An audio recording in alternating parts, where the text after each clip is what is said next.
राजधानी नागपुर से इस वक्त की एक बेहद सनसनीखेज और गंभीर मामला सामने आया है, जहां शादी के 10 साल बाद एक महिला ने अपनी पति पर जबरन धर्म परिवर्तन कराने का संगीन आरोप लगाया है।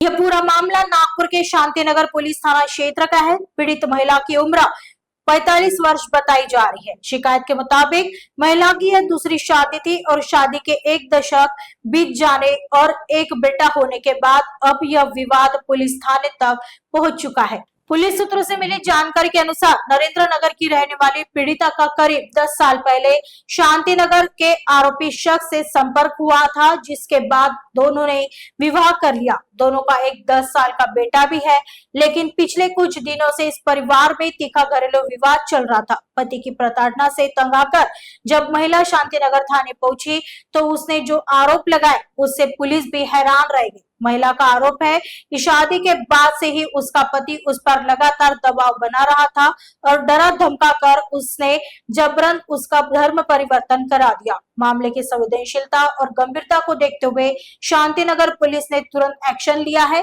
पुलिस ने आरोपी पति के खिलाफ क्रूरता और प्रताड़ना के तहत मामला दर्ज कर लिया है।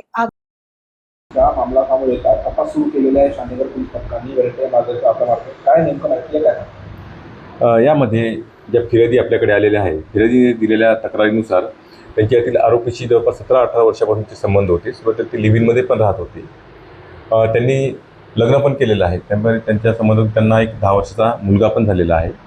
फिर्यादीच्या तक्रारीनुसार जी तेव्हा लग्न झाल्यानंतर 1-1.5 महिना सासरी राहिली, त्या दरम्यान तिला इतर धर्माच्या गोष्टी करणे, पूजा अर्चा करायला लावणे किंवा ती व्हेजिटेरियन असताना नॉनव्हेज तिनं खावं असं त्यांची इच्छा व्यक्त करणे, असे प्रकार सुरू झाले असे तिने सांगितलेलं आहे। त्यानंतर ह्या प्रकरणातून थोडे जे वादविवाद झाले, त्यानंतर फिर्यादी तिथून राहण्याचं पसंत न करता दुसऱ्या ठिकाणी राहायला लागली, जिथे तिथे स्वतःचं घर होतं। त्यानंतर यातला आरोपीसुद्धा तिथे त्यासोबत राहत होता, अजून जाणं येणं तिथे सुद्धा चालू होतं त्यांचं।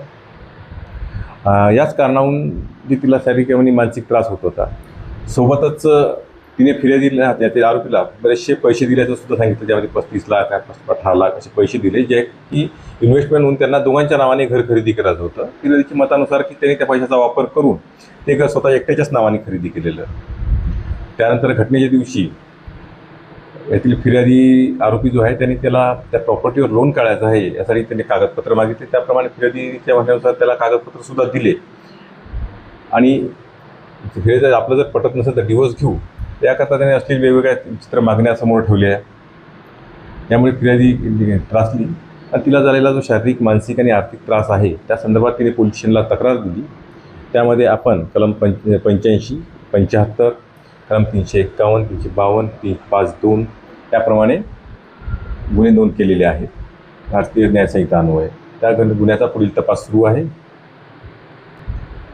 यामध्ये यांचं रिलेशन तर दोघांच्या म्हणण्यानुसार पती पत्नीचं सुद्धा रिलेशन आहे आजच्या घडीला।